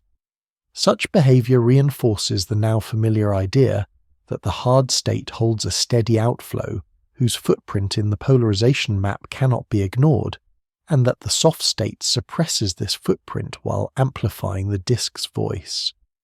Energy-dependent rotations across the iron band also become a cross-check on reflection models, because the part of the line born on the approaching side of the disk and the part born deeper in the potential well have different scattering paths, and thus different polarization signatures and early measurements suggest consistency with a broad iron feature that is dominated by reflection from very small radii, rather than by complex wind absorption alone. Yet degeneracy remains as a thicker disk atmosphere or a patchy coronal veil can mimic some of the same angle patterns, keeping the field honest and pressing for better signal-to-noise and tighter phase control. The Imaging X-ray Polarimetry Explorer, together with ground-based optical polarimeters that track the interstellar imprint, and with the rapid timing of the neutron star interior composition explorer, and the spectral reach of the Nuclear Spectroscopic Telescope Array, now make it possible to assemble a joint portrait where angles, delays, and line shapes are all satisfied by one geometry, and for Cygnus X-1 that geometry prefers a low compact corona, in soft states often at only a small number of gravitational radii in height, and a somewhat higher and more extended hot region in hard states that still sits close enough for strong bending to matter. The result is not a static diagram but a living picture in which the coronal architecture breathes with state and perhaps nods with precession. A picture that explains why reflection grows when the lamp lowers, why reverberation delays shorten when the disk advances, why the radio fades when the inner hot cloud collapses, and why the polarization angle follows the plane when the disk rules. There remains the open question of how magnetic turbulence apportions power between coronal heating and jet launching, and polarization will help here too because angles carry information about field geometry, and a persistent alignment across bands would argue for a shared magnetic scaffold, while inconsistent angles would point to distinct zones. For now, the compass of light in Cygnus X-1 points inward and low toward a compact region where electrons are heated, photons are scattered, and gravity steers beams into the disk with a firm hand, a region whose shape can be sketched without ever touching it, and this sketch guides the path toward the next thread, the gentle radio fire that marks energy, leaving the system even as the inner heat rises and falls. Jet's thread of radio fire follows the hard light outward along a thinner path, a steady radio thread that reveals how energy leaves even as gravity pulls matter in and in Cygnus X-1. This thread appears as a compact core that brightens when the spectrum is hard and fades when the disk warms a disciplined signal that links outflow to the state of the inner engine. Radio dishes at centimeter wavelengths find a persistent source whenever the X-ray spectrum carries the steel of the hard state, and as the source slides toward softer conditions the radio dims or vanishes, a quenching that has become a hallmark of this system, and others like it suggesting that when the disk advances inward and reflection grows the configuration that collimates, outflow loosens and the jet loses its spine. Very long baseline interferometry sharpens the radio core to a slightly extended feature, elongated along a fixed direction across epochs, and the position angle aligns in a way that is consistent with the polarization maps at high energies, which sometimes tilt toward a jet axis during the hardest seasons. A cross-check that the radio and the high-energy scattering share a geometry. Proper motion along the extension remains small across hours and days, implying either a continuous compact outflow, whose pattern speed is slow, or a mildly relativistic flow-angled, so that projection hides its swiftness and brightness temperatures plus spectral indices favour the latter, an outflow with bulk speeds that are significant fractions of light speed, yet modest enough that the Doppler boost is not extreme. The jet does not shout with huge knots, as in some eruptive transients, but it whispers with constancy, maintaining a core that brightens predictably with the X-ray power in the hard state, a correlation that reaches across orders of magnitude in luminosity for black hole binaries and is echoed here binding the heating of electrons near the hole to the launching of a collimated stream farther out. Moments of transition complicate this steadiness, for as the spectrum softens and the corona contracts, brief radio flares sometimes occur as if packages of magnetic energy and hot plasma are expelled when the inner flow rearranges, and these flares can be timed against dips in coherence or flips in lag signs seen in X-ray timing, tying a change in inner architecture to a release along the axis. Polarization in the radio band is modest but present often a few degrees of ordered angle that hints at a toroidal or helical magnetic field near the base. And when the polarization angle swings slightly, in concert with quasi-periodic oscillations at a few hertz, a tantalizing picture emerges in which a precessing inner flow nudges the foot point of the jet, causing the outflow direction or internal field to wobble by small amounts. Spectral slopes in the radio to millimeter regime tend to be flat or slightly inverted. In the hard state, the signature of a partially self-absorbed compact jet, in which different segments along the outflow become transparent at different frequencies, producing a smooth continuum that carries the mark of stratification. At higher frequencies in the infrared, hints of a break appear, a turnover where the jet becomes optically thin and the spectrum steepens, and the location of this break drifts with luminosity offering a gauge of the jet's energy distribution and particle acceleration efficiency. The total power in the outflow is not directly measured but can be inferred by modelling the spectrum and by considering how much energy must be carried to maintain the observed brightness, given plausible magnetic fields and particle populations. And in Cygnus X, one such estimates point to a non-trivial fraction of the accretion power being vented along the axis during hard states consistent with the idea that magnetic fields tap rotational or gravitational energy near the hole and send it outward. The ambient medium around the system also bears marks for deep radio maps and narrowband optical images. Search for faint lobes or bow shocks where the jet deposits momentum into the interstellar gas, and while the structures near Cygnus X-1 are subtle compared to flamboyant microquasars, hints of cavities and filaments exist that could be stirred by long-lived outflow, especially considering the strong stellar wind that already shapes the neighbourhood. The focused wind and the jet likely interact with the wind feeding the base, while also confining the outflow at small radii, and X-ray gratings that map the wind sometimes see changes in ionization along the presumed jet axis that could arise from extended hard emission along the beam. Geometry remains a gentle controversy because the inclination derived from optical ellipsoidal variations and from ion line modelling lies at a few tens of degrees, while the jet angle inferred from radio elongation and polarization can differ by a handful of degrees, inviting scenarios in which the inner flow tilts slightly relative to the orbit, allowing a precessing corona and a gently nodding jet that average to the observed alignment over many epochs. The state-dependent radio behavior dovetails with the reflection and reverberation picture, because when the lamp lowers in soft states and light bending drives more hard, photons into the disk, the conditions that anchor and collimate the jet, likely change perhaps, because the magnetic field lines that thread the inner flow become more tangled in a thin, radiation-cooled configuration, starving the outflow of the ordered field needed to guide plasma.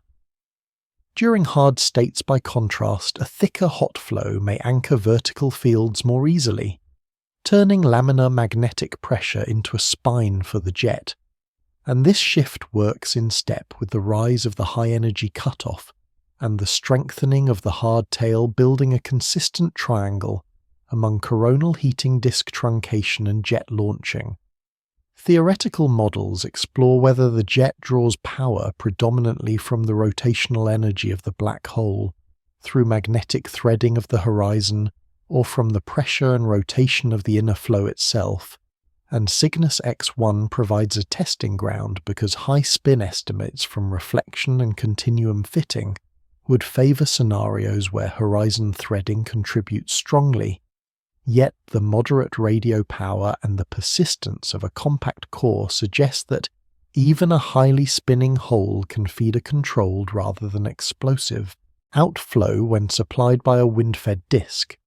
The jet then becomes a regulator, carrying away excess angular momentum and heat feeding back into the accretion process by removing energy that might otherwise inflate the corona, and this feedback could explain why the hard state achieves a quasi-steady balance with stable lags and a persistent radio voice. When the source softens, the regulator loosens, energy goes into the disk and reflection, and the jet quiets, a cycle seen repeatedly over decades. In this thread of radio fire, intrigue persists in the details in exactly how the polarization angle rotates with energy and state, in how small flares line up with timing slips, in how the infrared break wanders, and in whether the outflow shares a common magnetic skeleton with the coronal scatterer. Yet the broad lines of the story stay fixed, that Cygnus X-1 in hard light breathes through a compact jet whose brightness angle and spectrum obey the same transitions that shape the inner disk and corona, writing an outward script that reads the inward changes, and that this script will help decide in the chapters to come how mass, spin and geometry together set the pace and power of a black hole's breath. Distance, mass and spin gathers the scaffold on which every inner inference rests, for without a firm distance, a faithful mass, and a credible tilt, the radii drawn from light and timing float without anchors, and Cygnus X-1 has seen these anchors hammered, shifted and hammered again as methods matured. The first estimates placed the system within 2,000 parsecs by reading reddening and using associations of hot stars in the Cygnus arm as yardsticks, but such methods breathed with the dust and could sway by hundreds of parsecs, and so teams turned to geometric measures, to the slow dance of parallax captured by long baseline radio interferometry and precise optical astrometry that chart the minute annual wobble imprinted by Earth's orbit. An early parallax solution landed the source under 2,000 parsecs, tightening luminosities and masses, but a later campaign with longer baselines and careful calibration nudged the distance outward to a little more than 2,000 parsecs, close to 7,000 light-years, and that revision rippled through every calculation, raising the true brightness of the star and the X-rays, inflating the inferred size of the orbit, and leaning the compact object's mass upward into the range of a few tens of solar masses. The luminous blue supergiant carries the other half of the weight, and its temperature, radius and rotation are drawn from optical spectra, corrected for dust and wind combined with light curves that show gentle ellipsoidal modulation as tides stretch the star into a non-circular shape. And when these measurements are folded into the 5.5-day orbit traced by radial velocities, the mass function yields a minimum compact mass, and together with the inclination, climbs beyond the neutron star limit with room to spare. Inclination itself arrives from the absence of sharp eclipses, from the amplitude of the ellipsoidal variations, and from the shapes of the broadened iron lines. And although values cluster at a few tens of degrees, small differences matter because a tilt that is lower by even 10 degrees can materially raise the compact mass, and the possibility of a mild misalignment between the orbital plane and the inner disk has been discussed whenever reflection fits, or radio elongations hint at differing angles. With distance and inclination in hand, the compact mass settles into a heavy regime above 10 solar masses, and in many modern fits nearer to 20 solar masses, and this heaviness, together with the lack of any surface signal, solidifies the identity as a black hole, but it also sets the physical scale of the last safe orbits, a scale needed to read spin from the spectrum. Spin is the most delicate of the three pillars, and has been approached along two main paths: the thermal continuum method and the reflection line method, each with its own assumptions and sensitivities. In soft episodes, when the disk brightens and appears to reach the innermost stable circular orbits, the thermal spectrum can be modelled as a multicolored black body, corrected for scattering in the disk atmosphere, and if mass distance and inclination are known, the inner radius implied by the thermal flux and temperature maps directly to the radius of the last stable orbit, and thus to spin, since fast rotation shrinks that orbit and raises the temperature for a given luminosity. Many such fits for Cygnus X-1 favour a small inner radius, and therefore high spin often near the upper end of allowed values, but the method leans on colour corrections that account for how the true disk atmosphere hardens the spectrum, and on the assumption that the disk is thin and radiatively efficient near the inner edge, assumptions that can be strained if the coronal veil still steals a fraction of the seed photons, or if the disk swells under radiation pressure. Reflection, modelling arrives by another gate reading the breadth and shape of the ion line and the strength of the reflection hump to infer how close the disk extends and how steeply it is illuminated, and here too the soft state often points to an inner edge within only a few gravitational radii of the whole, again implying rapid rotation, while the hard state tends to show a somewhat larger inner radius, consistent with a retreating disk or a more dominant corona. Degeneracies challenge both methods because ionized absorption from the wind can imprint edges near the ion band, that if left unmodelled will bias the inferred breadth of the line, and partial covering by clumps can flatten the continuum while in the thermal fits the exact distance. The stellar parameters that set the inclination and the interstellar absorption all feed into the derived radius. Long baseline astrometry that steadied the distance around 7,000 light-years thus played a decisive role because a larger distance raises the absolute luminosity for a given flux and can push the mass and spin higher to match the hotter and brighter disk implied by the data, a shift that some welcomed as a resolution and others treated with caution, urging that systematic uncertainties in dust corrections and in the wind's contribution to the optical flux be fully propagated. An independent constraint comes from proper motion and systemic radial velocity, which when compared to the motion of the surrounding spiral arm suggest only a small peculiar speed, a clue that the black hole formed with a gentle natal kick, or perhaps by direct collapse. A history that influences the allowed inclinations and the likelihood of misalignment between the spin axis and the orbit. Joint fits that weave together thermal continuum reflection, spectroscopy, reverberation,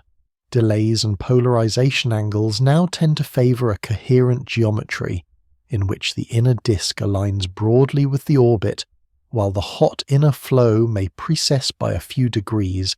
and these fits accommodate high spin without demanding extreme adjustments elsewhere. But they also admit that the coronal height and shape can mimic some signatures of spin by altering the illumination pattern and the strength of light bending. The measured reverberation delays of only a few milliseconds during soft episodes are particularly persuasive since such short echoes require a compact lamp close to a very small inner radius, and when those delays are combined with a steep emissivity profile and a strong red wing, the picture of a rapidly rotating hole with a disk pressed near the last orbit becomes hard to avoid. Even so, the field keeps a measured tone, noting intervals where fits yield lower reflection fractions, or where the ion line appears subtly narrower, and exploring whether temporary changes in coronal geometry can explain such moods without invoking a true retreat of the disk. The practical outcome of this long exercise is not a single number, but a range and a confidence that continue to sharpen a compact mass in the range of many solar masses, with a preference around 20, an inclination of a few tens of degrees a distance near 7,000 light-years, and a spin that is high by most measures, perhaps very high. And these anchors turn the more speculative questions into constrained problems about how energy is partitioned between disk, corona and jet at such spins, and about how small a natal kick must have been to preserve the observed kinematics. With distance, mass, and spin largely in hand, the path can turn to geometry at finer scales, to tilts and warps, and the subtle precession that modulates the beat, because the engine's shape in 3 dimensions holds the key to the remaining mismatches and to the next layer of intrigue. Geometry. Tilt, warp and precession turns from masses and distances to the quieter shapes that give the engine its character, for geometry is the stage on which all scattering, timing and reflection unfold, and in Cygnus X-1 the stage is not perfectly flat. The orbital plane is set by the 5.5-day dance. The lack of sharp eclipses and the gentle ellipsoidal swelling of the luminous star, fixing a tilt of a few tens of degrees to the line of sight. Yet signs multiply that the inner accretion structure does not always lie flush with this plane, and that small misalignments, warps and slow nodding motions tint the light with repeating patterns. The first cues come from the quasi-periodic beats that prefer a range of frequencies and grow louder in the hard state, behaving as though a tilted hot inner flow processes under the hand of frame dragging. The twisting of space-time around a spinning hole that encourages a slanted disk to turn like a slowed compass needle. If the inner flow is thicker than the outer disk or more tenuous and hotter, it can sustain such precession without immediately passing the tilt to the cool outer rings, and the result is a nested geometry broad and nearly aligned at large, radii slanted and slowly turning close in. Reflection spectroscopy echoes this suggestion, because fits to the iron line sometimes favour a slightly different inclination than the orbit implies,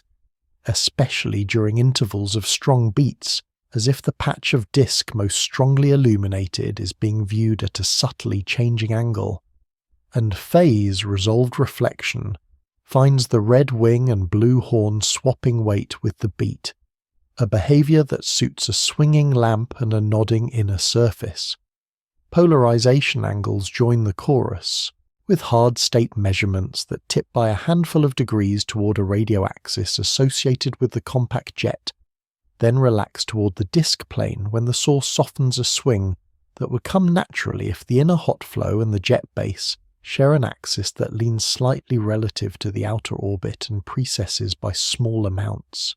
In the optical, the star's wind provides its own geometric tracer for ultraviolet resonance lines that form in an aspherical outflow show phase-dependent asymmetries consistent with a focused stream and an accretion wake that do not lie perfectly in the orbital plane, hinting that the gravity of the inner tilted flow pulls the wind into a skewed pattern. Warps can arise through radiation pressure when the inner disk is brightly lit, pushing on the surface and causing a gentle bend that propagates outward as a twist, and such a warp would thicken the inner rim, change the shadow it casts on the wind, and modulate the reprocessing that contributes to the soft excess, all of which are observed to vary in step with state, and with the slow lilt of the quasi-periodic signal. A tilted flow changes not only the spectrum but also the timing grammar, because the path length from lamp to disk and from disk to observer becomes a function of precession phase, so that reverberation delays breathe, growing longer when the lamp tilts away, and shorter when it leans toward the near side, and there are intervals where these millisecond echoes do indeed wander by small amounts that correlate with the strength of the beat. Radio images with very long baseline interferometry show a compact extension whose position angle remains broadly stable over years. Yet careful comparison across epochs reveals tiny shifts within the measurement errors that could be the time average trace of a precessing inner axis, a suggestive resonance with the timing evidence. The outer disk, fed by a focused wind rather than a thin overflowing stream, may be less able to transmit torques rapidly than in classic Roche lobe overflow systems, allowing the inner region to keep its own orientation for many orbits, and this decoupling would help sustain persistent low-level precession without tearing the disk. Models that solve for the shape of a tilted and warped disk under gravity, radiation and viscosity predict nodal precession frequencies that overlap the observed quasi-periodic range when reasonable thickness and sound speed are chosen, and these models also predict that the modulation of reflected light should come with a companion modulation of the high-energy cutoff as the coronal heating geometry changes with tilt, a prediction that finds tentative support in the way the cutoff drifts during strong beats. Geometry leaks into the wind again through partial covering, because clumps that skim the inner disk can be lifted by radiation into arcs whose projected area changes with warp phase, producing energy-dependent dips that repeat near particular orbital phases, but vary in depth across cycles, a mild irregularity that records both the orbit and the slow turn. Small differences between the inclination inferred from reflection and that inferred from ellipsoidal modulation are not large, often only a handful of degrees, yet even such modest tilts matter because they change how strongly light bending feeds reflection and how much of the inner surface is visible, and they may explain why some spin-fits prefer slightly different values across epochs. The possibility of a misalignment between the black hole spin axis and the orbital angular momentum reaches back to origin to whether the collapse that birthed the hole imparted a small kick tilting the spin relative to the orbit, and the small peculiar space velocity of the system suggests that any such kick was gentle, consistent with a mild misalignment rather than a severe one, a nuance that matches the modest angles implied by light. The precession picture dovetails with the presence of harmonics in the quasi-periodic spectrum, since a tilted and optically thick inner flow, seen at a few tens of degrees, should present a brightness pattern that repeats twice per turn, raising the harmonic at twice the fundamental, and indeed such a harmonic often appears, its strength waxing and waning with state. Precession and warp also answer to the state cycle for when the disk advances in soft episodes, and thins, radiation pressure and light bending may flatten the inner surface and reduce the tilt, damping the beat. While in the hard state the thicker hot region decouples from the outer disk and nods more freely, strengthening the signal, a sequence observed across many transitions. Subtle tests continue to refine this geometry among them, searches for phase-dependent polarization within the broad iron line itself. For the red wing born closest to the hole should carry a different scattering angle than the blue horn, and any precession should rotate these angles with phase-delicate choreography that early measurements tentatively support. Despite this progress, ambiguity persists, because changes in coronal height can mimic some signatures of tilt, and complex wind absorption can imitate mild inclination shifts, so joint fits that demand consistency among timing spectra and angles remain essential. Still, when all threads are woven, the tapestry points to an engine with a slightly tilted inner flow that precesses slowly a disk that can warp under pressure and light, and a jet that traces the average orientation of this inner architecture, and in such a shape the remaining questions sharpen about how magnetic fields hold the tilt, how energy is partitioned as the axis nods, and how the dance of geometry regulates the conversion of falling matter into hard light soft echoes, and the thin radio breath that threads outward into the surrounding arm. Origins and Futures steps back from the inner mechanics to consider how such a system comes to be and where it goes, because Cygnus X-1 is both a present engine and the fossil of a violent past embedded in a spiral arm, rich with massive stars that live fast and die young. The luminous blue supergiant signals youth and high mass, and such a star arises in a dense cluster where gas collapses under its own weight and fragments into a small number of heavy seeds, one of which becomes the progenitor of the unseen companion. That progenitor burns through hydrogen, and then helium swiftly builds an onion of heavier elements and approaches the limit at which collapse becomes inevitable. In many lives of this kind, the end is an explosive supernova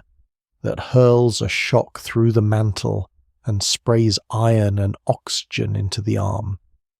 Yet the kinematics of this system now suggest a gentler birth for the compact object, because its space motion is only slightly peculiar with respect to the spiral lane, as if any natal kick were small. That clue invites a quiet collapse, a direct fall into a black hole that leaves little ejector and transmits only a modest jolt to the binary, preserving the orbit and allowing the massive companion to remain bound. Such a collapse would be consistent with the now substantial mass of the compact object, a few tens of times the mass of the Sun, and with the high spin inferred from reflection and thermal fits, because a rapidly rotating core that collapses without losing much angular momentum can seed a swiftly spinning horizon. The current orbit tells the next part of the story, a nearly circular path with a period of about 5.5 days that spins the star and tidally distorts it into an ellipsoid, and the balance of tidal torque and wind mass loss sets the future, because the star loses mass at a brisk rate through a line-driven wind, and part of that wind is caught and drawn inward by the gravity of the black hole.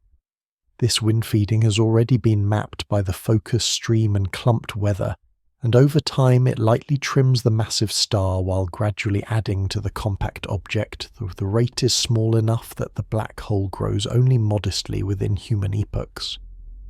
The more dramatic future hinges on the star's own evolution, for as the core exhausts fuel and the envelope responds, the star can swell its radius, pushing outward toward the gravitational boundary of the orbit. If the envelope expands to touch the Roche lobe, matter could begin to spill through the inner point, changing the mode of feeding from a wind to a direct torrential stream, a shift that would increase the accretion rate and transform the spectral and timing behavior, perhaps making the system brighter and more variable, with a thicker disk reaching doggedly to the last orbits, and with more frequent state changes. Whether this contact happens before the star sheds enough mass to retreat again depends on fine balances of metallicity, mass loss rotation, and tidal synchronization, balances that stellar evolution models explore but cannot yet pin down to a single road. Another road leads to the star shedding its outer layers through a combination of wind and tidal stripping, revealing a hot compact core that may later collapse as well. If the core collapses into a second compact object, the fate of the pair divides along the axis of any kick. Imparted for a strong kick could unbind the system, leaving a single black hole moving quietly through the arm and a solitary remnant of the star. A mild kick would preserve the binary and yield a pair of compact bodies, perhaps a black hole and a neutron star, or even two black holes if the core is heavy enough. A preserved compact pair would radiate gravitational waves as it orbits, slowly losing energy and shrinking the separation over timescales far longer than human lives but short compared to the age of the galaxy, making a distant promise that the children of this system might one day merge and send a tremor along space-time. The present data favour a small kick at the birth of the first black hole, which keeps hope alive that the eventual second collapse, if it occurs, could also be mild, preserving the pair. Yet there are detours where envelope expansion leads to a phase of common envelope, a dramatic stage in which the compact object and the stellar core plunge into a shared shroud of gas spiral inward rapidly, and deposit orbital energy into that shroud, perhaps ejecting it and leaving a tighter pair that is primed for a later compact merger. Signs of such a future would be an abrupt change in orbital period, or in the character of the wind and long baselines of precise timing. Keep watch for any drift that could hint at gradual shrinkage. On the scale of the spiral arm, the past of Cygnus X-1 has already marked the medium, because even a gentle direct collapse can drive neutrino winds and weak shocks that stir gas and the current jet breath, though compact may carve a subtle channel that will grow more apparent over thousands of years, joining the sculpted filaments and bubbles that lace the arm. The metal yields of the progenitor are encoded now in the wind of the living supergiant and in the dust that veils the region, a reminder that cycles of birth and death feed back into the chemistry of the next generation. The spin of the black hole today may carry a memory of its birth, yet it is also being written by accretion, because matter that spirals in transfers angular momentum, and if the disk aligns broadly with the orbit over long spans, the spin axis can be nudged toward the orbital normal, even if it began with a tilt, a slow alignment that echoes in the gentle agreement between optical inclinations and reflection fits. Still, the evidence for small misalignments and precession implies that alignment is not complete, and that the shape of the inner flow will continue to nod as long as torque is present, and the disk is thick enough to resist full settling. Model grids that couple stellar evolution, wind mass loss and binary dynamics attempt to place Cygnus X-1 on a path diagram, and many such paths end with the star losing its envelope and collapsing to a second compact object, while the orbit remains bound, setting a long countdown to a compact merger far beyond human time. Other paths end in disruption if a kick exceeds the binding energy, or in a stable but wide pair if mass loss expands the orbit faster than tides can tighten it, yielding a quiet black hole and a strip companion that fades. Each possible path leaves fingerprints that observers can seek now, in the rate of period change in subtle shifts of the line profiles that hint at envelope swelling, in the secular drift of polarization angles that betray long-term realignment, and in the gentle changes of the wind's ionized zones that track the star's gradual evolution. In this landscape of futures, the present engine remains a constant teacher, because every constraint on geometry and spin today prunes the branches of tomorrow, and every refinement in distance and mass sharpens the range of allowed endings.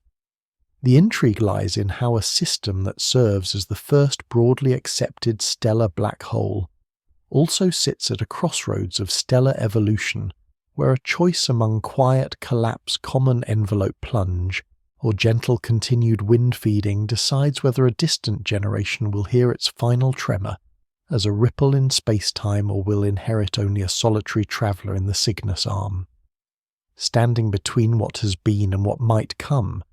Cygnus X-1 presses the field to see both directions clearly, to read birth in motion and to read fate in slow drifts, and the next step turns again inward toward the edge where heat, light and time thin into silence, because the last questions gather at the horizon itself, where evidence must be weighed against ideas that seek to replace the whole with something stranger. Horizon. What remains unseen gathers the strands at the brink where models thin and evidence must stand on its own legs for Cygnus X. One is persuasive, not because one measurement shouts, but because many quiet signatures agree that light and matter fall past a boundary that gives no return. The argument begins with power, for the heat that pours from the inner flow matches the energy that gravity should release when gas spirals toward a hole rather than toward a surface, and no additional glow appears that would be expected if in falling matter crashed into a hard crust since any such crust would shine with thermal light as it swallowed the constant rain from the wind. Yet even in the softer seasons when the disk grows bright, there is no blackbody companion that scales with the mass supply as a surface would demand. The timing argument follows because reverberation delays in the soft state measure light travel distances of only a few tens of gravitational radii, and the reflection fraction grows as if strong bending sends hard photons onto the inner rings, but no separate delayed signal appears that would mark a surface echo. Standing outside the disk, and the fastest variability rides the hard tail without the low-frequency slowdowns that a boundary layer would impose.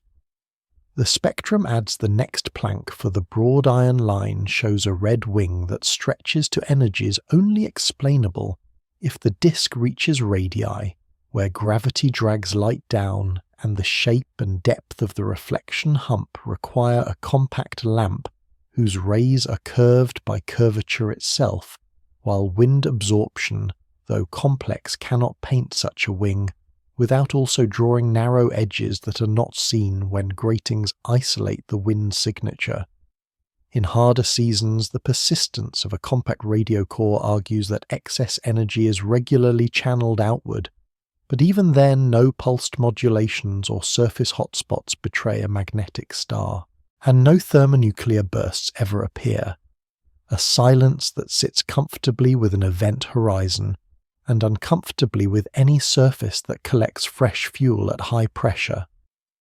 Geometry then supports the case for polarization angles, and degrees that change with state and with energy can be modelled by a low lamp shining on a thin disk near the last stable circles, and those models naturally include returning radiation that scoops behind the hole before striking the disk, a path that requires a deep well rather than a material sphere. Alternatives must be offered their day, and so graver star skins, bosun's stars, and wormhole throats are brought to the table, each proposing a compact object without a classical horizon. Yet each must confront the energy budget and the silence of the missing surface, because even a very dark skin would absorb and re-radiate a fraction of the flood from the wind, and a wormhole would reflect or transmit part of the infall back into our side in a way that should create exotic echoes in time or colour that observers have not seen. Some models suggest that if a surface sits only a whisker outside the classical horizon, its light could be redshifted so strongly that it escapes cool and dim, but such a surface would still inject a softer component whose temperature and phase should modulate with the orbital motion and with the dips from wind clumps and high cadence campaigns that sift for such a companion do not find it. The absence of a propeller effect is another whisper, for when magnetic compact stars rotate rapidly, they can fling gas outward and produce sharp changes in accretion and radio behavior. Yet the state transitions in Cygnus X-1 unfold smoothly in patterns that match changes in disk and corona rather than the on-off gates of a spinning magnet. Even the wind's weather strengthens the horizon case, because when deep soft dips occur at particular orbital phases, the hardest photons continue to flicker with short lags, implying that the engine remains compact and unbuffered by any extended surface layer that would smear the signal. If a crust existed, one might expect occasional flares as clumps strike and spread, yet the observed flares align with coronal heating and with spectral pivoting rather than with sudden thermal spikes at a fixed energy scale. Power density spectra in both states show broad noise and gentle quasi-periodic peaks, but never reveal the crisp spin hum of a stable surface, and coherence between bands remains high down to millisecond times without the phase wraps that a standing surface wave would imprint. Eventually the logic comes back to the simple act of counting photons and their paths, because the combined light that reaches Earth looks like the sum of a thermal disk whose inner edge approaches the last orbit during soft episodes, a hard lamp that stands low and bathes that inner disk to create strong reflection, a small radio outflow that brightens when the lamp rules, and an intervening wind that sculpts absorption and dips, and nowhere in this sum is there room left for a surface that reprocesses a steady share of the inflow into a separate glow. The caution remains that models can hide degeneracies that specific choices of color corrections, disk thickness, and ionized skin can shadow a surface component, yet every time the dataset swells to include polarization, lags line shape and radio, together the allowed shadow shrinks. Speculation survives in the details in whether the corona is a bundle of flares that hover on magnetic loops or a compact column that kisses the axis, in whether the inner flow processes by a few degrees or by a few tens, in whether the jet is fed more by the rotation of the hole or by the pressure of the hot flow. But these are questions at the level of architecture built on a foundation that the system never shows a resting place for the infall. The horizon here is not seen. It is inferred from the absence of a surface signal that should be present if a surface exists, from the way light curves round bends that only curved space-time can draw, and from the calm coherence of delays that fit small distances, and no extra reflectors, and this absence has weight, because it persists across decades, instruments, and states. At the end of this path, the mystery does not evaporate. It condenses because a horizon is an idea made real only by what cannot escape it, and the engine in Cygnus X-1 continues to convert wind into light, with an efficiency and a grammar that match the prediction of a deep invisible border, while leaving just enough room for questions about the shimmer of the corona, the nod of the axis, and the minute ways in which space-time may differ from the pure theory when tested by a fast and heavy spinner. The unseen remains unseen, yet its pull is written everywhere in the light that survives, and that writing is clear enough to guide the last steps to the edge where speculation waits for the next instrument to temper it into knowledge. The wind down settles over a quiet engine that breathes in regular secrets, for Cygnus X-1 now stands not as an isolated marvel but as a measured companion in a restless arm, a system that turns a stellar wind into heat, a hot veil into hard light, and a compact outflow into a thin radio trace that writes a patient line across years. The narrative has moved from a first clear proof to a living atlas of states and echoes from the weight of a hidden partner to the geometry of a tilted flow, from the cool discipline of iron curves to the soft delay of a millisecond whisper. And in that movement the sense of scale has sharpened, measuring inner distances in light travel times and outer context in thousands of light years while holding both in one frame.